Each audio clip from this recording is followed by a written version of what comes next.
ప్రార్థన చేసుకుందాం. మహోన్నతుడా, పరిశుద్ధుడా, నిత్య నివాసి, వేవే దూతలతో భక్తులతో గాన ప్రతిగానము చేయబడుతూ దేవా సృష్టికర్తన దేవుడిగా మాకు దొరికి దేవా దేవుడు ఒక్కడే, దేవునికి నరునికి మధ్యవర్తి ఒక్కడే అని దైవత్వం కలిగిన ప్రపంచ దేవుడిగా, మోక్షానికి ఒకే దేవుడిగా మాకు దొరికినందుకు నిన్ను ఘనపరుస్తూ ఉన్నాను. చిన్నపిల్లలు సంఘములో దీర్ఘాయుష్ కొరకు, ఆరోగ్యం కొరకు, శరీర బలహీనతల కొరకు విజయము దేవారికి అనుగ్రహించు.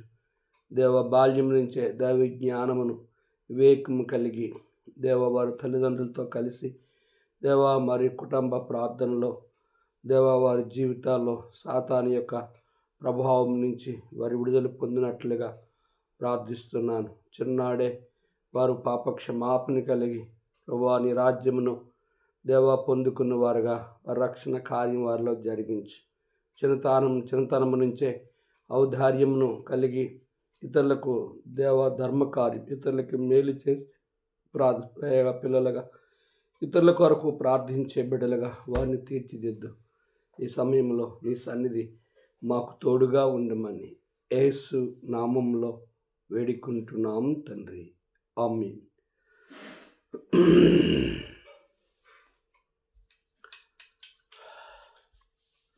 768 పాట పాడుకుందాం.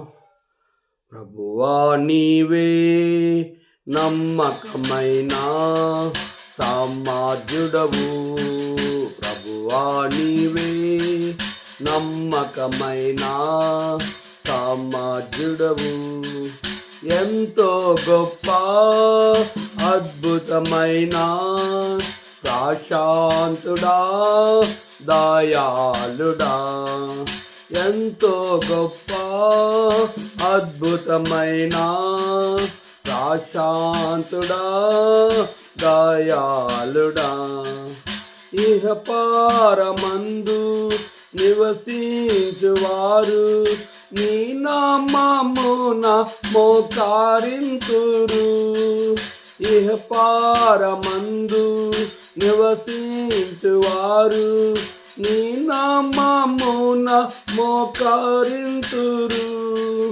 మహిమా పరుతురు దేవుని, మహిమా పరుతురు దేవుని, అంగీకరించు ప్రతివాని జీవా నీవే క్రీస్తువానుచు, అంగీకరించు ప్రతివాని జీవా నీవే క్రీస్తువానుచు, ప్రభువా నీవే నమ్మకమైన సామార్యుడవు, ప్రభువా నీవే నమ్మకమైన సామార్యుడవు, అపారమైన క్రియలు చేయుచు మమ్మేలా పరిపాలించుచున్నావు, అపారమైన క్రియలు చేయుచు మమ్మేలా పరిపాలించుచున్నావు,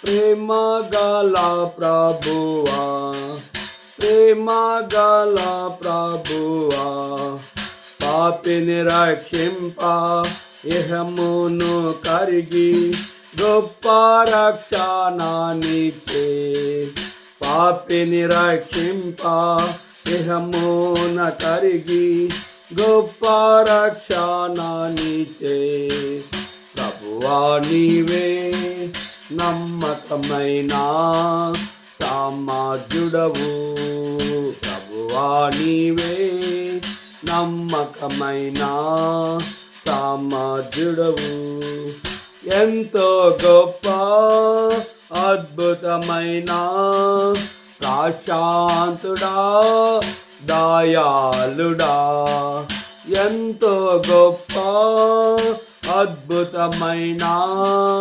ప్రశాంతుడా దయాళుడా.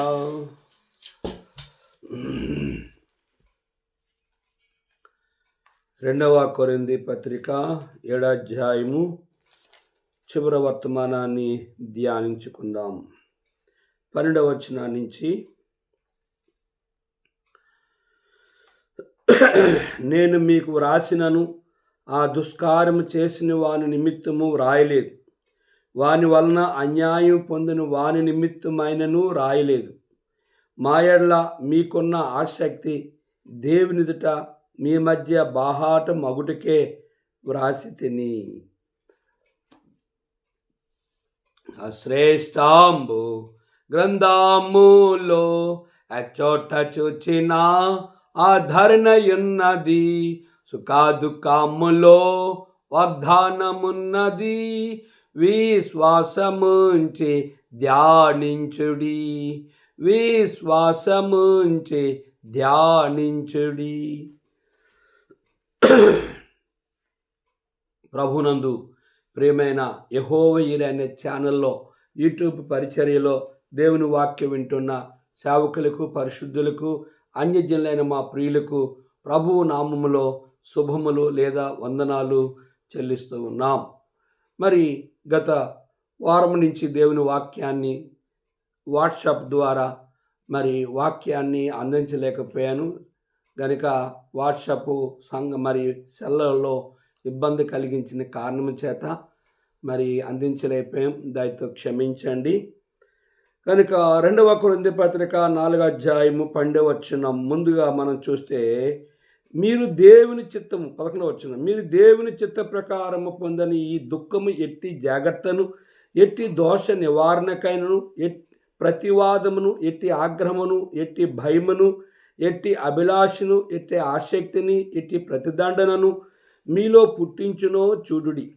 ఆ కార్యమును గూర్చి సమస్త విషయములోనూ మీరు నిర్దోషులై ఉన్నారని రుజువుపరుచుకొంటిరి.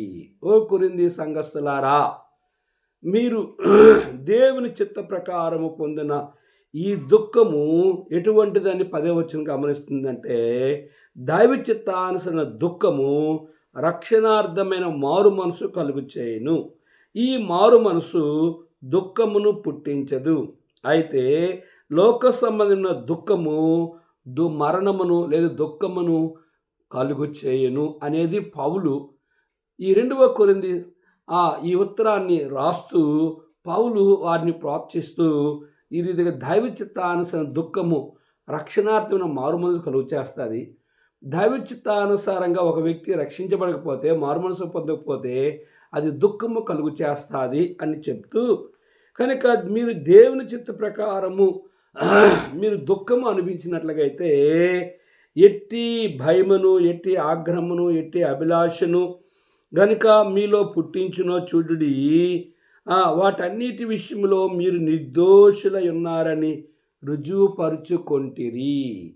దేవుని సేవకులుగా, పరిశుద్ధులుగా, మన శత్రువుల ఎదుట కూడా, మన విరోధుల ఎదుట కూడా, అన్యజనుల ఎదుట కూడా మనము నిర్దోషులుగా మనము జీవించాలి అనేదే మన దేవుడు నిర్దోషుడు. ప్రభు అయిన యేసుక్రీస్తు వారు నిర్దోషి.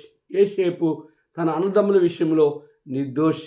దావీదు తన జీవితంలో తన అవిధేయతలన్నిటి విషయంలో ఒప్పుకొని నిర్దోషిగా చేయబడ్డాడు. సేవకులుగా, విశ్వాసులుగా మన జీవితంలో అనుదినము మన మనస్సాక్షిని మనము నిర్మలముగా, నిర్దోషముగా, పరిశుద్ధముగా మనము ఆయన రక్తం కిందకు వచ్చి మనము పవిత్రపరిచి నిర్దోషులుగా ఉన్నప్పుడే ప్రభువు మనల్ని అంగీకరించేవాడుగా ఉంటాడు. పౌలు కొరింథీ సంఘానికి ఉత్తరాన్ని రాస్తూ 12వ వచనం ఏమంటే, నేను మీకు వ్రాసినను ఆ దుష్కార్యము చేసిన వాని నిమిత్తము రాయలేదు.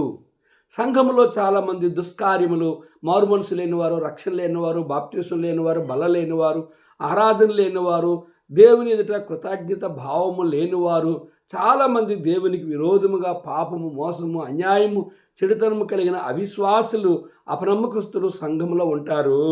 అయితే నేను అట్టి వాని గురించి, ఆ దుష్కార్యము చేసిన వాని నిమిత్తం నేను రాయలేదే కానీ ఇంకేమంటుండంటే, వాని వలన అన్యాయం పొందిన వాని నిమిత్తమును రాయలేదు. కనుక ఆ యొక్క వ్యక్తి ద్వారా అన్యాయం జరిగినప్పుడు కూడా, ఆ వ్యక్తితో దుఃఖం జరిగినప్పుడు కూడా నేను వాని గురించి రాయలేదే అంటూ పౌలు ఇంకో విషయాన్ని చెప్తూ వచ్చాడు. మా యెడల మీకున్న ఆసక్తి దేవుని ఎదుట మీ మధ్య బాహాట మగుటకే వ్రాసితిని.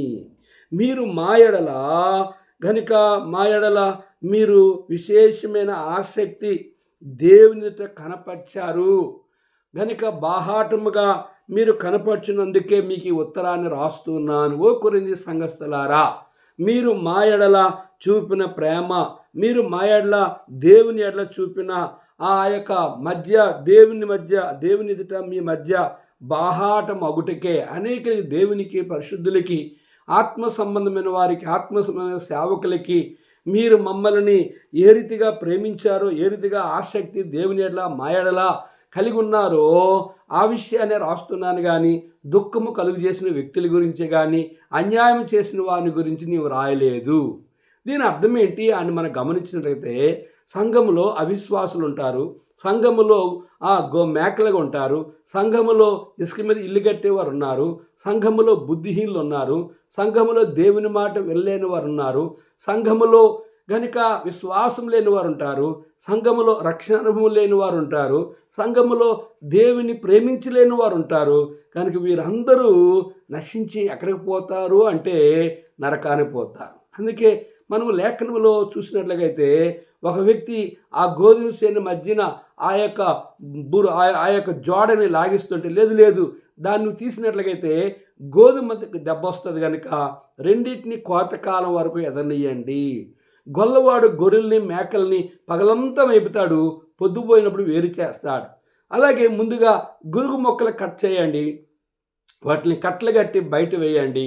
తర్వాత గోధుమ మొక్కలు కట్ చేసి దుల్లగొట్టి ఆ గాదిలో పోయమని చెప్పాడు. గొర్రెలు మేకలు గనుక గొల్లవాడు వేరు చేసినట్లుగా విశ్వాసులు అవిశ్వాసులని దేవుడు వేరు చేస్తాడు. కనుక సంఘములో ఉన్న అవిశ్వాసుల ద్వారా మారుమనసు పొందని చెప్పుకొని, రక్షించబడిని చెప్పుకొని, బాప్తిసం చెప్పుకొని, బలం తీసుకొని ఆరాధన చేసిన వారు చాలామంది జీవితాలు విశ్వాసాలను చెప్పుకొని కూడా నేటి దినాన్ని సంఘములో కుట్రలు, కుతంత్రాలు, రాజకీయాలు కనుక వారికి స్వభావము వారు ఎందుకు మారరు? అందుకే బైబిల్లో ఒక మాట ఉంది, హోషేయ గ్రంథంలో, కూషు దేశస్థుడు తన చర్మాన్ని మార్చుకుంటాడా, చిరుతుపులి తన మచ్చలు మార్చుకుంటుందంటే మార్చుకోదు. కూషు దేశస్థుడు తన చర్మాన్ని మార్చుకుంటాడంటే మార్చుకోలేడు. అందుకే బైబిల్ చెప్తుంది, పిలుబడి వారు అనేకులు, ఏర్పరచబడి వారు కొందరే. ఈ ఏర్పరచబడి వారు విశ్వాసులు, ఈ ఏర్పరచబడి వారు గొర్రెలు, ఈ ఏర్పరచబడి వారు పరిశుద్ధులు, ఈ ఏర్పరచబడి వారు దేవుని మాట విన్నవారు, ఈ ఏర్పరచబడి వారు దేవుని ప్రేమించేవారు, ఈ ఏర్పరచబడి వారు దేవుని ఆజ్ఞలు గైకొనేవారు, ఈ ఏర్పరచబడి వారు నాకు పరలోకం కావాలనేవారు, ఈ ఏర్పరచబడి వారు కృతజ్ఞత, సమర్పణ, ప్రతిష్టాత్మ, దశంభావం, ప్రథమ ఫలము, కానుక, ఆస్తిలో భాగము, కడవరికి తమ జీవితాన్ని ప్రభువు కొరకు ఆ మరణాన్ని సహితము కూడా వారు సిద్ధపాటు కలిగిన వారే నిత్యరాజ్యమైన మోక్షములో ప్రవేశిస్తారు. అందుకే మన ప్రకటన 20:15 చూస్తే, ఎవని పేరు జీవగ్రంథమందు రాయబడ్డదో వారే పరలోకంకి వెళ్తారు. ఎవరి పేరు రాయబడ్డదంటే గొర్రెలుగా, విశ్వాసులుగా, పరిశుద్ధులుగా, దేవుని మాట విన్నవారు, దేవుని ప్రేమించిన వారు పేర్లు మాత్రమే, ఏర్పరచబడిన వారు కొందరు పేర్లు మాత్రమే జీవగ్రంథమందు రాయబడదు, వారే పరలోకంకి వెళ్తారు. ఇంకా వీరిలో కూడా మత్తయి 24 ప్రకారం చూస్తే ఏర్పరచబడిన వారిని సైతము కూడా సైతానుడు వాళ్ళని పడగొట్టి పాపములో జీవింపచేసి తనతో పాటు నరకాన్ని తీసుకెళ్ళడానికి ఏర్పరచబడిన వారిని సైతము కూడా సైతానుడు పడగొట్టడానికి అవకాశాలు ఉన్నాయని వాక్యం సెలవిస్తూ ఉంది. కనుక అవిశ్వాసులుగా, మేకలుగా, బుద్ధిహీనులుగా, జ్ఞానము లేని వారుగా, దేవుని మాట వినలేని, దేవుని ప్రేమించలేని, ఆయన ఆజ్ఞలు గైకొల్లేని వారు సంఘములో ఉన్న వారి ద్వారా సంఘానికి ఏమి జరుగుతుంది అని చాలాసార్లు మీకు జ్ఞాపం చేశాను. మరొకసారి కూడా మనం గలతీ పత్రికలో మనం గమనించినట్లయితే కనుక ఇక్కడ శరీర సంబంధమైన వ్యక్తి ఆత్మ సంబంధమైన వ్యక్తిని బాధ పెట్టినట్లుగా మనం చూస్తూ ఉన్నాం. చూడండి, గలతీ పత్రిక 4వ అధ్యాయము 28 సహోదరులారా, మనము ఇస్సాకు వలె వాగ్దానం బట్టి పుట్టిన కుమారులము ఉన్నాం. అప్పుడు శరీరం బట్టి పుట్టినవాడు గమనించాలి, ఆత్మను బట్టి పుట్టిన వాడిని ఎలాగ హింస పెట్టినో ఇప్పుడునూ అలాగే జరుగుతుంది. ఇందుని గురించి లేఖనము చెప్పినది ఏమి? దాసిని దాసి కుమారుని వెళ్ళగొట్టము. దాసి కుమారుడు స్వతంత్రాలు కుమారుడితో పాటు వారసుడై ఉన్నాడు. కాగా సహోదరులారా, మనము స్వతంత్రాలు కుమారులమే గాని దాసీ కుమారులము కాము. గమనించండి, శరీర ప్రకారం పుట్టినవాడు ఆత్మను బట్టి పుట్టిన వాడిని హింసిస్తాడు. శరీరానుసారులు శ్రమలు, కష్టాలు, బాధలు, నిందలు, అవమానాలు, హేళనలు, అవమానపరచడము వాళ్ళ పని. సంఘాన్ని పాడు చేయడము, సంఘాన్ని మొక్కలు చేయడము ఎవరి పని అంటే దేవుని చేత పిలువబడలేని సేవకుడు సంఘాన్ని మొక్కలు చేస్తారు. కనుక మరి బైబిల్ గ్రంథం కొరింథీ పత్రికలో మనం చూసినట్లయితే నేను పౌలు వాడును, అపోలు వాడును, క్రీస్తు వాడును అని చెప్తే, క్రీస్తు విభాగించబడ్డా, పౌలు మీ కొరకు సిలువ వేయబడ్డా అని పౌలు కొరింథీ సంఘాన్ని హెచ్చరిక చేస్తూ ఉంటాడు. కనుక ఆత్మ సంబంధంగా మనం జీవించినప్పుడు చూడండి, రెండో విషయం చూస్తే 12వ వచనంలో మా ఎడల మీకున్న ఆసక్తి దేవునిట మీ మధ్య బాహాటం అగుటకే ఈ ఉత్తరాన్ని రాశాను కానీ దుఃఖపెట్టిన వారిని కానీ అన్యాయం చేసిన వారిని గురించి మేము రాయడానికి మాకు ఇష్టము లేదు అన్నట్లుగా ఈ విషయం బాహాటముగా మీరు మమ్మల్ని ప్రేమిస్తున్నారు, దేవుని ప్రేమిస్తున్నారు. ఓ కొరింథీ సంఘస్థులారా, మీ ఆసక్తి దైవ చిత్తానుసారంగా ఉందని పౌలు వారికి ఉత్తరం రాస్తూ సంతోషిస్తూ వచ్చాడు. 11వ వచనంలో ఇందుచేత మేము ఆదరింపబడితిమి, అంతేకాదు మాకు ఈ ఆదరణ కలిగినప్పుడు తీతు యొక్క ఆత్మ మీ అందరి వలన విశ్రాంతి పొందినందున అతని సంతోషమును చూసి మరి ఎక్కువగా మేము సంతోషించితిమి. ఓ కొరింథీ సంఘస్థులారా, మీరు దేవునితో ఆసక్తి కలిగించిన వారుగా ఉన్నారు. రెండవది, మమ్మల్ని కూడా ప్రేమించే ఆసక్తి కలిగిన వారు ఉన్నారు. మూడవది, మీ మధ్యకి తీతు అనే సేవకుని పంపించినప్పుడు తీతుని కూడా మీరు ఆదరించారు. అంతేకాదు మాకు ఈ ఆదరణ కలిగినప్పుడు తీతు యొక్క ఆత్మ మీ అందరి వలన విశ్రాంతి పొందినందున అతని సంతోషం చూసి మేము ఎక్కువగా సంతోషించాం. దేవుని ఎట్లా మీరు ప్రేమించారో, కనుక మమ్మల్ని ఎట్లా ప్రేమించారో, కనుక తీతుని ఎట్లా ప్రేమించారో మిమ్మల్ని గురించి మేము విన్నప్పుడు మేము ఎంతగానో సంతోషించాము. ఓ కొరింథీ సంఘస్థులారా, ఇది ఎంత గొప్ప సాక్ష్యము. చాలామంది విశ్వాసుల జీవితాల్లో, సేవకుల జీవితాల్లో సాక్ష్యం అనేది చెడు సాక్ష్యమే ప్రబలుతుంటుంది, మంచి అనేది వారి జీవితాల నుంచే ప్రబలదు. కారణం ఏంటి అంటే కనుక గొర్రెని తీసుకెళ్ళి కనుక మేకని తీసుకెళ్ళి గొర్రె అని చెప్పినట్లుగా అయితే అందుకే యోహాను వారు గొర్రె చర్మం వేసుకుని వస్తారని తోడేలని రాయబడుతూ ఉంది దొంగ సేవకులు, దొంగ విశ్వాసుల గురించి. ఏ భక్తులని వేషాలు, మోసాలు, కుట్రలు, కుతంత్రాలు, రాజకీయాలు చేయొచ్చు, కానీ బైబిల్ భక్తిలో ప్రభు అయిన యేసుక్రీస్తు వద్దకు వచ్చిన వారు చూసారా, యాషాబు ఇస్సాకును హింసించేవాడుగా, శ్రమల పాలు చేసిన వాడుగా మనం గమనిస్తున్నాం. కనుక నిజంగా ఆ జీవగ్రంథం అనే పేరు లేనివారు, దేవునితో ఏర్పాటు లేనివారు, విశ్వాసులు అనుకుని చెప్పుకునేవారు, సేవకులను చెప్పుకునేవారు, క్రైస్తవులను చెప్పుకునేవారు, వారు సంఘాన్ని పాడు చేయడము, విశ్వాసులను బాధ పెట్టడము, సేవకుని బాధపరచడము, సంఘాల్లో మొక్కలు చేయడము, సంఘములో వారు ఎప్పుడు ముళ్ళుగా ఉండి సంఘాన్ని పాడు చేసేవారుగా ఉంటారనేది మనం మీకా గ్రంథంలో చూసినట్లయితే వారు బయటికి యథార్థవంతులుగా కనిపిస్తారట. కానీ చూడండి, లేఖనము మీకా ఏమి చెప్పాడో మనం గమనించినట్లయితే ఆయనకి విరోధంగా జీవించిన వారు ఎట్లా ఉంటారనేది మనం చదువుదాం. చూడండి, ఈ 2వ వచనం, భక్తుడు దేశములో లేకపోయిను, జనుల్లో యథార్థపరుడు ఒకడును లేడు, అందరూ ప్రాణహాని చేటికే పొంచి ఉండువారే. ప్రతి మనుషుడు కిరాతకుడై తన సహోదరుని కొరకు వలవగ్గెను, 2 చేతులతోనూ కీడి చేయి పూనుకొందురు, అధిపతులను బహుమానం కోరుదురు, న్యాయాధిపతులు లంచం పుచ్చుకొందురు, గొప్పవారు తమ మోసపు కోరికలను తెలియజేయుదురు. అలాగనే వారు ఏకపట్టుగా నుండి దాన్ని ముగింతురు. వారిలో మంచివారు ముండ్ల చెట్టు వంటి వారు, వారిలో యథార్థవంతులు ముండ్ల చెట్టు కంటెను ముండ్లుగా నుందరు. నీ కాపర్ల దినము, నీవు శిక్షనందు దినము వచ్చుచున్నది, ఇప్పుడే జనులు కలవరపడుచున్నారు. స్నేహితుని యందు నమ్మిక ఉంచవద్దు, ముఖ్య స్నేహితుని నమ్ముకొనవద్దు. నీ కౌగిట్లో పండుకున్న దాని ఎదుట నీ పెదల ద్వారమున కాపు పెట్టుము. కుమారుడు తండ్రిని నిర్లక్ష్య పెట్టుచున్నాడు, కుమార్తె తల్లి మీదకిని, కోడలు అత్త మీదకిని లేచుదురు, ఎవరి ఇంటి వారే వారికే విరోధులగుదురు. గమనించారా? ఈ మాట మీకు అర్థమైందని నమ్ముతున్నాను. అందుకే అపోస్తున్న పౌలు, మీరు మమ్మల్ని దేవుని సంతోషపెట్టారు, ఆత్మానుసారంగా మమ్మల్ని కూడా సంతోషపెడుతూ ఉన్నారు. మిమ్మల్ని మధ్యకి పంపించిన తీతుని కూడా మీరు ఆదరించారు గనుక అతడు మిమ్మల్ని గురించి చెప్పినప్పుడు మేము కూడా సంతోషించాం. అతడు మీ ద్వారా నెమ్మది పొందాడు, విశ్రాంతి పొందాడు అని చెప్పి పౌలు అంటున్నాడు, మరి ఎక్కువగా మేము సంతోషించింది. ఓ కొరింథీ సంఘస్థులారా, మిమ్మల్ని గురించి విన్నప్పుడు మేమెంతగానో సంతోషించాం. కనుక నేటి దినాన్ని కనుక పౌలు ఫిలిప్పీ పత్రికలో ఈ మాట అంటాడు. చూడండి, సంఘము ఫిలిప్పీకి ఏ రీతిగా పౌలుకి ఏ రీతిగా వారు ఉన్నారనేది 4వ అధ్యాయంలో 1వ వచనంలో చూస్తే చూడండి, అక్కడ ఒక చక్కని మాట రాయబడుతూ వచ్చింది. కావున నేను అపేక్షించిన ప్రియ సహోదరులారా, నా ఆనందమును నా కిరీటమునున్న నా ప్రియులారా, ఇట్లు ప్రభువునందు స్థిరులై ఉండిడి. చూసారా? కనుక ఫిలిప్పీ సంఘస్థులు పౌలుకి ఎట్లా ఉన్నారంటే ప్రియులుగా ఉన్నారట, రెండోది ఆనందముగా ఉన్నారట, మూడోది కిరీటముగా ఉన్నారట, నాలుగోది స్థిరులుగా ఉండాలి. వీళ్ళు ఎవరంటే వీళ్ళు గొర్రెలు. వీళ్ళు ఎవరంటే విశ్వాసులు. వీరెవరంటే దేవుని చేత ఏర్పరచబడ్డవారు. కొరింథీ సంఘములో కూడా చాలామంది అవిశ్వాసులు ఉన్నారు, అపనమ్మకస్తులు ఉన్నారు.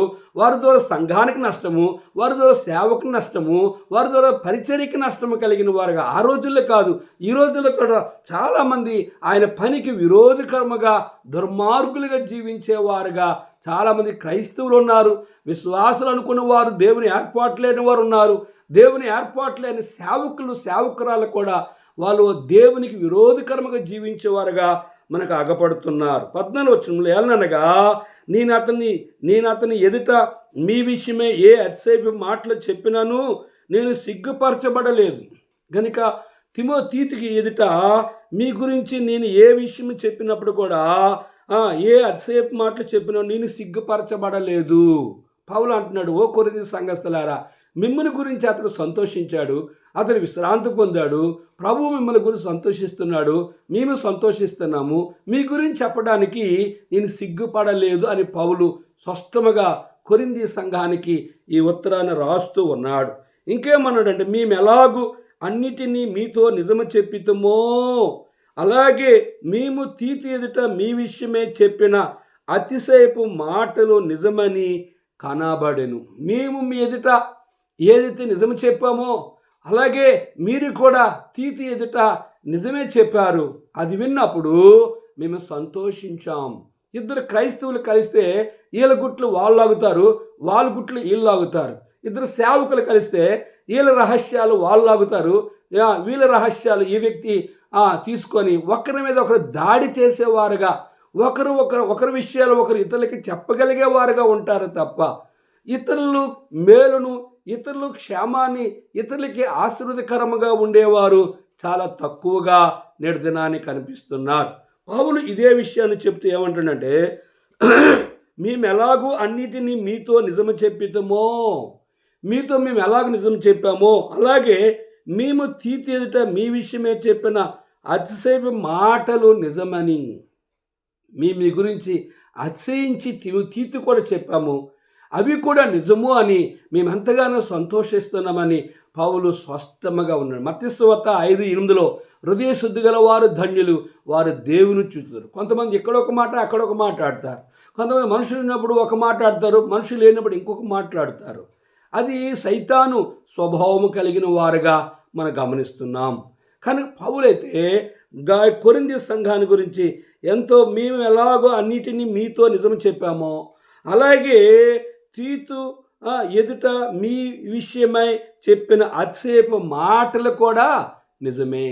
తీతు గురించి కూడా మీ విషయం చెప్పినప్పుడు లేదా తీతు గురించి మీకు చెప్పినప్పుడు మేము నిజమే చెప్పాము, మేము అబద్ధము ఆడలేదన్నట్లుగా పౌలు కొరింథీ సంఘానికి ఈ ఉత్తరాన్ని రాస్తూ ఉన్నాడు. ప్రియ దేవుని సేవకులారా, విశ్వాసులారా, నీ జీవితంలో నువ్వు ఎక్కడ ఏ రీతిగా ఎవరితో విశ్వాసులతో లేదా సేవకులతో ఇక్కడొక మాట అక్కడొక మాట నిజం ఆడకుండా అబద్ధం ఆడి కుయుక్తిగా, భూజంతువులన్నిటిలో యుక్తిగా ఇది సర్పం. చాలామంది జీవితాల్లో గొప్ప గొప్ప వాళ్ళని చూశాను, చాలామంది విశ్వాసం చూశాను, చాలామంది బోధకులను చూశాను, చాలామంది విశ్వాసం చూశాను. ఎప్పుడు సర్పగుణము కుయుక్తి గుణము కలిగే ఉంటారు. అది దేవుని దృష్టికి నీ బ్రతుకు అంగీకారము కాదు. నీ లోపం అనేది ఎదుటివానికి వెంటనే తెలుస్తుంది. 15వ వచనంలో మరియు మీరు భయముతోనూ వణుకుతోనూ తన్ను చేర్చుకుంటారని అతడు మీ అందరి విధేయతను జ్ఞాపకం చేసుకొనుచుండగా అతని అంతఃకరణము మరి ఎక్కువగా మీ ఎడల ఉన్నది.